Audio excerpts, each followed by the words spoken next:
Neuro science research ఏం చెప్తుందంటే సమస్యల్ని పరిష్కరించేటప్పుడు బ్రెయిన్ కొత్త న్యూరల్ కనెక్షన్స్ ని క్రియేట్ చేసుకుంటుంది. దీనివల్ల ఇంటెలిజెన్స్ పెరుగుతుంది. ఇక మనం ఒక ప్రశ్న మనల్ని మనమే అడగాలి.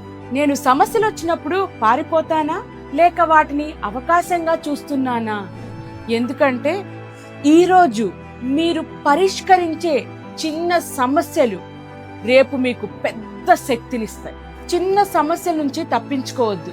అది చిన్నదే అయినా ప్రాక్టీస్గా ట్రీట్ చేయండి. ప్రతిసారి ఒక సమస్య వచ్చినప్పుడు మీ డైరీలో ఈ సమస్య నాకు ఏం నేర్పింది అని రాసుకోండి. భయపడకండి. 80% సమస్యలు నిజంగా జరగవు. అవి కేవలం మన ఊహల్లోనే ఉంటాయి. గుర్తుంచుకోండి మిత్రులారా, సమస్యలు మన జీవితాన్ని ఆపవు. అవే మనలో దాగి ఉన్న శక్తిని బయటకు తీయడానికి పనికొస్తాయి.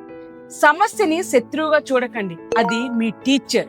ఈ ఎపిసోడ్ మీకు నచ్చితే సేవ్ చేయండి, షేర్ చేయండి. మరియు ఈ రోజు మీరు ఎదుర్కొంటున్న ఒక సమస్యని కమెంట్స్ రూపంలో రాయండి. Thank you for watching.